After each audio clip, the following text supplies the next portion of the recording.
ಆತ್ಮೀಯ ದಲಿತ ಬಂಧುಗಳೇ, ಈ ಜಾಗ ನಾವೇನು ನೋಡ್ತಾ ಇದ್ದೀವಿ, ಈ ಜಾಗ ತುಮಕೂರು ನಗರದ ಕೇಂದ್ರ ಭಾಗದಲ್ಲಿರುವಂಥ ಕಲಾಕ್ಷೇತ್ರದ ಪಕ್ಕ ಇರುವಂಥ ಜಾಗ. ಕಲಾಕ್ಷೇತ್ರದ ಪಕ್ಕದಲ್ಲಿ ಡಾಕ್ಟರ್ ಬಾಬು ಜಗಜೀವನ್ ರಾಮ್ ಭವನ ನಿರ್ಮಾಣಕ್ಕೆ 1 ಎಕರೆ 12 ಗುಂಟೆ ವಿಸ್ತೀರ್ಣ ಎಷ್ಟಂದ್ರೆ 1 ಎಕರೆ 12 ಗುಂಟೆ ಜಾಗನ ರಿಸರ್ವ್ ಮಾಡಿ ಇಕ್ಕಿದ್ದಾರೆ ಸರ್ಕಾರದವರು. ಸರ್ಕಾರ ನಮಗೆ ಅಂತ ಬಾಬು ಜಗಜೀವನ್ ಭವನಕ್ಕೆ, ಜಿಲ್ಲಾ ಕೇಂದ್ರ ಭವನಕ್ಕೆ ಅಂತ ರಿಸರ್ವ್ ಮಾಡಿ ಇಕ್ಕಿದೆ.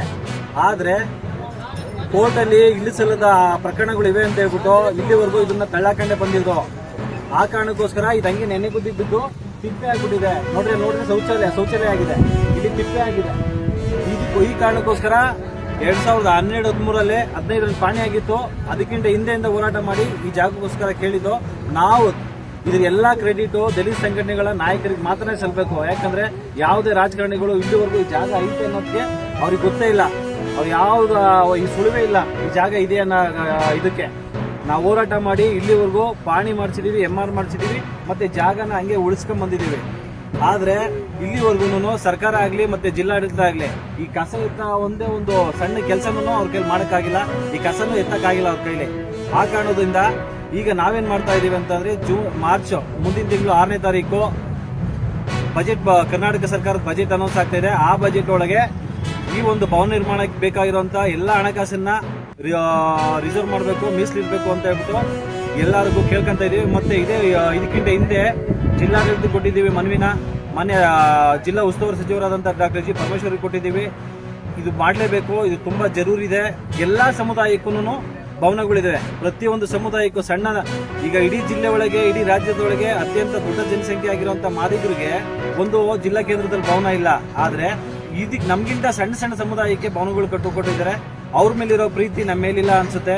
ಮತ್ ನಾವೇನ್ ಪಾಪ ಮಾಡಿದೀವೋ ಗೊತ್ತಿಲ್ಲ, ಯಾವ ಕರ್ಮ ಮಾಡಿದೇವೋ ಗೊತ್ತಿಲ್ಲ. ಇಂಥ ದೊಡ್ಡ ಜಾಗ ಇದ್ರೂ ಉಳಿಸ್ಕೊಳಕ್ಕಾಗಿಲ್ಲ. ನಮ್ಮ ಸಮುದಾಯದ ನಾಯಕರಿಗೆ ದಯವಿಟ್ಟು ಕೇಳ್ಕೊಂತ ಇದೀವಿ, ತುಮಕೂರು ನಗರದಲ್ಲಿರುವಂತ ಇಂಥ ದೊಡ್ಡ ವ್ಯಾಲ್ಯೂಬಲ್ ಜಾಗ, ಇಂಥ ಜಾಗನ ನಾವು ಉಳಿಸ್ಕೊಂಡೇ ಹೋದ್ರೆ ಮುಂದೆ ಯಾರು ಕೊಡಲ್ಲ ಇಂಥ ಜಾಗಗಳನ್ನ. ಮತ್ತೆ ಯಾರೂನು ಕೊಟ್ಟಿದ್ದೀವಿ ಅಂತ ಹೇಳ್ಬಿಟ್ಟು ಉಡಾಪೆಯಲ್ಲಿ ನಾವು ಇದ್ದೀವಿ. ಆ ಕರ್ಮಕ್ಕೋಸ್ಕರ ನಾವೆಲ್ಲ ಜನಪ್ರತಿನಿಧಿಗಳು ಕೇಳ್ಕೊಂತ ಇದೀವಿ. ತುಮಕೂರು ನಗರ ಶಾಸಕರು ಕೊಟ್ಟಿದ್ದೀವಿ, ಮಾಜಿ ಶಾಸಕರಿದ್ದಾಗೂ ಕೊಟ್ಟಿದ್ದೀವಿ, ಮತ್ತೆ ಹಾಲಿ ನಮ್ಮ ಉಸ್ತುವಾರಿ ಸಚಿವರಿಗೆ 2-3 ಸಲ ಮನವಿ ಕೊಟ್ಟಿದ್ದೀವಿ. ಅವ್ರಿಗೆ ಕೇಳ್ಕೊಂತಿರೋದೇನಂತಂದ್ರೆ ಈ ಸಮುದಾಯದಿಂದ ಇದೊಂದು ಭವನಕ್ಕೆ, ಮತ್ತೆ ಬಾಬು ಜಗಜೀವನ್ ಭವನ ಮತ್ತು MG ರಸ್ತೆಯಲ್ಲಿ ಇರುವಂತ, ಅದು ಅಷ್ಟೇ ತುಮಕೂರು ನಗರದ ಹೃದಯ ಭಾಗದಲ್ಲಿ MG ರಸ್ತೆಯಲ್ಲಿ ಇರುವಂತ ಡಾಕ್ಟರ್ ಅಂಬೇಡ್ಕರ್ ಭವನನ ಸಂಪೂರ್ಣವಾಗಿ ಉಳಿಸಿ ಹೊಸದಾಗಿ ಅದನ್ನ ಕಟ್ಟಬೇಕು. ಅದು ಇಲ್ಲ ಅಂತಂದ್ರೆ ಯಾವುದೇ ತರ ರಿನೋವೇಷನ್ ಅದಾಗಲ್ಲ. ಅದು ಮತ್ತೆ ಇವೆರಡು ಕಾರ್ಯ ಜರೂರಾಗಿ ಆಗ್ಬೇಕು ಅನ್ನೋದು ನಮ್ಮ ಒಂದು ಬೇಡಿಕೆ. ಮನೆ ಸಚಿವರಿಗೆ ಕೇಳ್ಕೊಂತ ಇದೀವಿ, ದಯವಿಟ್ಟು ನಿಮ್ಮ ಕೈ ಮುಗಿದು ಕೇಳ್ಕೊಂತ ಇದೀವಿ. ಈ ಸಲ ಬಜೆಟ್ ಒಳಗೆ ಈ ಒಂದು ಜಾಗಕ್ಕೆ ಸಂಪೂರ್ಣವಾದಂತಹ ಹಣಕಾಸಿನ ವ್ಯವಸ್ಥೆನ ಸಚಿವರಿಗೆ ಮತ್ತು ಮುಖ್ಯಮಂತ್ರಿಗಳ ಗಮನಕ್ಕೆ ತಂದು ಮೀಸಲಿರಿಸಬೇಕು ಅಂತ ನಮ್ಮ ಎಲ್ಲಾ ದಲಿತ ಸಂಘಟನೆಗಳ ಪರವಾಗಿ ಹೃದಯಪೂರ್ವಕವಾಗಿ ಕೇಳ್ಕೊಂತ ಇದೀವಿ. ಕರೆಕ್ಟ್ ಆಗಿ ತವರೆಕೆರೆಗೆ ಬಂದ್ರೆ ಸಾಕು ಸರ್. ನೀವು ಏನನ್ನ ಮಾಡಿ ಸರ್, ಬೇಕಂದ್ರೆ ನಿಮ್ಮ ಇವ್ರ ಹತ್ರ ಬಂದು ಮಾತಾಡಲ್ಲ, ಹೋಗ್ತಾ ಇದೆ ಸರ್. ಕೇಳ್ರಿ ಸರ್, ಪೂರ್ತಿ ಆಯ್ತು. ಇವಾಗ ನೀವು ಹೇಳ್ತಿದ್ದೀರಲ್ವಾ, ಅದನ್ನ ನಾನು ಫಾಲೋ ಅಪ್ ಮಾಡ್ತಿದ್ದೆ. ನಾಳೆ ಗಾಡಿ ಬರುತ್ತೆ ಟೈಮಿಂಗ್ಸ್ ನೋಡೋಣಪ್ಪ. ಇವತ್ತೊಂದಿನ ಯಾಕಂದ್ರೆ ಟೆಕ್ನಿಕ್ ಕಣತೆ ಅವ್ರಿಗೆ ಕರೆಕ್ಟಾಗಿ ಮಾಹಿತಿ ಕೊಟ್ಟಿಲ್ಲ. ಅವರು ಏನಾಗತ್ತೆ ಅಂತ ನಿಮ್ಮೆದುರಿಗೆ ಮಾತಾಡಿದ್ರೆ ನಾಳೆಯಿಂದ ರಿಪೀಟ್ ಆದ್ರೆ ಇಲ್ಲಿ ಬರ್ಬೇಡ್ರಿ. ಅಲ್ಲಿ ನಮಗೆ ಫೋನ್ ಮಾಡ್ಕೊಂಡು NHA ತರ್ಕೊಂಡು ಇವರೇ ಬರ್ತಾರೆ. ಯಾಕೆ ಇಲ್ಲಿ ಬರೋದು?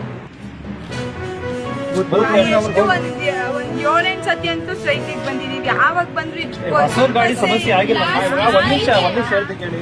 ಇವಾಗ ನೀವು ಹೇಳ್ತೀರಲ್ಲ, ಲಾಸ್ಟ್ ಇವರು ಟೈಮ್ ಚೇಂಜ್ ಆಗಿತ್ತು ಅಂತ. ಇನ್ನೊಂದ್ ಕಡೆ ಯಾವಾಗ ಬಂದ್ರು, ಇದೇ ಗಾಡಿ ನಮ್ಗೆ ಬೇಗ ಬರ್ತಾ ಇದೆ, 10 ನಿಮಿಷ ಕಾಲ್ ಗಂಟೆ ಲೇಟ್ ಮಾಡಿ ಅಂದ್ರು. ಅಲ್ಲಿ ಸ್ಕೂಲ್ ಹುಡುಗ ಬಸ್ 10 ನಿಮಿಷ ಲೇಟ್ ಆಗಿತ್ತು, ನಿಮ್ಗೆ ಸಮಸ್ಯೆಗೆ ನಾವು ಗೊತ್ತಾಯ್ತು. ನೀವು ಹಿಂಗ್ ಮಾಡ್ಬಿಡಿ ಸರ್, 9:00ವರೆಗನ ಇರ್ಲಿ, 10 ಗಂಟೆಗನ ಇರ್ಲಿ, ನೀವು 9:00 ಪಡದ ಹೊಸೂರು ನಿಮ್ದು ತವರೆಕೆರೆ. ನಮ್ ತವರೆಕೆರೆಯಿಂದ ಹೊಸೂರಿಗೆ ಹೋಗ್ತೀವಿ. ಬಸ್ಸಲ್ಲಿ ಒಂದು 105 ಜನ 120 ಜನ ಹೋಗ್ತೀವಿ ಅಲ್ಲಿಗೆ. ಅವ್ರೆಲ್ಲರಿಗೂ ಮೋಸ ಆಗುತ್ತೆ ಮತ್ತೆ ಬಸ್ ಹೋಗಿಲ್ಲ ಅಂದ್ರೆ. ಬಸ್ ಇನ್ನೊಂದ್ ಕಡೆ ಹಳ್ಳಿ ಕಡೆ ಹೋಗೋದು, ಅದು ಸ್ಕೂಲ್ ಕಾಲೇಜಿಗೆ ಬರೋ ಮಕ್ಕಳನ್ನ ಅದು ನಮ್ಗೆ ಬೇಗ ಬರ್ತಾ ಇದೆ. ಒಂದು 1/4 ಗಂಟೆ ಲೇಟ್ ಮಾಡಿ ಅಲ್ಲಿಗೆ ಅವ್ರಿಗೆ 1/4 ಗಂಟೆ ಲೇಟ್ ಆಗಿದ್ದಕ್ಕೆ ಇಲ್ಲಿ ನಿಮಗೆ 1/4 ಗಂಟೆ ಲೇಟ್ ಆಗಿತ್ತು. ಈ ಸಮಸ್ಯೆ ಗೊತ್ತಿರಲ್ಲ, ಯಾರು ಸಮಸ್ಯೆ ಹೇಳಿದಿರಲ್ವ, ಇವಾಗ ಅವ್ರಿಗೂ ಟೈಮ್ ಸೆಟ್ ಮಾಡಿದ್ವಿ. ನನ್ನ ಮನೆಗೆ ಲೇಟ್ ಆಗಿದೆ ಅಂತ ಹೇಳ್ತಾರೆ. TC ಮಾತಾಡ್ತೀನಿ, ಗಾಡಿ ಟೈಮ್ ಸರಿಯಾಗಿ ಹೋಗ್ತಾ ಇದೆ, ಏನೋ ಲೇಟ್ ಆಗಿದೆ ಅಂತ ನಾನು TC ಮಾತಾಡಿ ಹೊರಗೆ ವ್ಯವಸ್ಥೆ ಮಾಡ್ತೀನಿ. ನೋಡಿ ಸರ್ ಏನ್ ಮಾಡ್ತಾರೆ ಮಾಡ್ರಿ.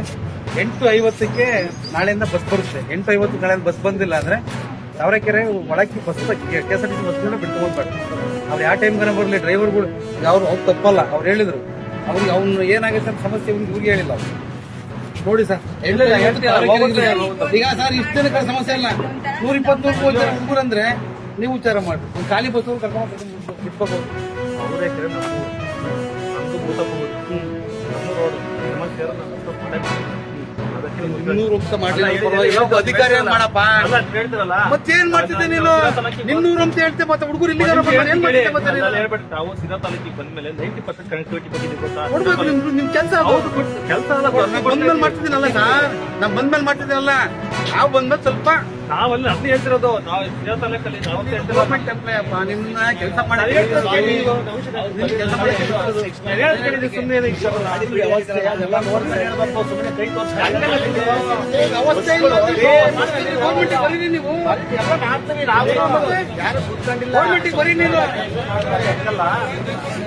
ನಾವು ಹೆಂಗ್ ಗೊತ್ತಾ ನಾನು ಹೇಳ್ತಿರೋದು ಎಲ್ಲ ಗಾಡಿಗಳು ಸಾಕೈತೆ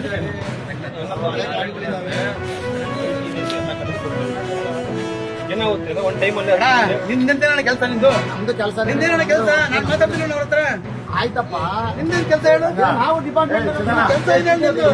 ನಿನ್ ಕೆಲಸ ಇದೆ ನೋಡ್ಕೊಂಡು ಹೋಗಿ ಬಾ ಮತ್ತೆ ಬಗೆಹರಿಸು ಮತ್ತೆ. ನಾನು ಹೇಳ್ತೀನಿ ಹೆಂಗ್ ಗೊತ್ತಾ ನಾನು ಹೇಳ್ತೀನಿ ಮತ್ತೆ ಯಾರು ಕೊಡ್ತಾರೆ ನೀನ್ ಹತ್ರ ಮಾತಾಡ್ತಾರಲ್ಲ ಒಂದು ಸಮಸ್ಯೆ ಹೇಳಿದ್ದಾರೆ ಸಾಧಕ ಬರೋದ ಸಂಖ್ಯೆ ಗೊತ್ತಾಗಲ್ಲ. ಇವತ್ತು ಒಂದ್ ಕಡೆ ಕೊಟ್ಟಿರ್ತೀವಿ ಇನ್ನೊಂದ್ ಕಡೆ ಇವ್ರ ಸಮಸ್ಯೆ ಹೇಳ್ತಿಲ್ಲ ಇಡೀ ಸಿರಾ ತಾಲೂಕು ಬೇರೆ ಸಮಸ್ಯೆ ಗೊತ್ತಾಗಬೇಕು. ಅವೆಲ್ಲ ಒಂದ್ ಕಡೆ ಮೂಲ ಇರೋದು ಅಲ್ಲೆಲ್ಲ ಸಮಸ್ಯೆ ಗೊತ್ತಾಗಲ್ಲ ಮತ್ತೆ ಹೇಳ್ತಾರೆ ಅದಕ್ಕೆ ಬಗೆಹರಿಸ ಬಗೆಹರಿಸಲಿ. ನೋಡಿ ಸರ್ ಅದಕ್ಕೆ ಇವಾಗ ನಿಮ್ಮ ಡ್ರೈವರ್ಗಳು ಇರ್ತಾರಲ್ಲ ಸಮಸ್ಯೆ ಆಗ ಗಾಡಿ ನಿಂತ್ಕೊಂಡಿತ್ತಲ್ಲ ಸಂಬಂಧಪಟ್ಟವರಿಗೆ ಫೋನ್ ಮಾಡಿ ಹೇಳ್ಬೇಕಾಗಿತ್ತು. ಬೇರೆ ಗಾಡಿ ವ್ಯವಸ್ಥೆ ಮಾಡೋದು ಏನೋ ಒಂದು ಮಾಡೋದು ಏನ್ ಸರ್? ಒಂದ್ ನಿಮಿಷ ಕೇಳ್ತಾರೆ. ಈಗ ಅವ್ರು ಮಾಡಿರೋ ತಪ್ಪಿಗೆ ಇಲ್ಲಿ ಇವ್ರ ತಲೆ ತಗ್ಗಿಸ್ತಾ ಇದ್ದಾರೆ. ಇವ್ರಿಗೆ ತೊಂದರೆ ಆಗಿಲ್ಲ, ಇವರಿಂದ ತೊಂದರೆ ಆಗಿಲ್ಲ. ನಾನು ನಿಮ್ಮಿಂದ ಆಗೈತೆ ಅಂತ ಹೇಳ್ತೀನಿ. ನಿಮಿಷ ಬಸ್ ಕಳಿಸ್ಬೇಕಿತ್ತು ಬಸ್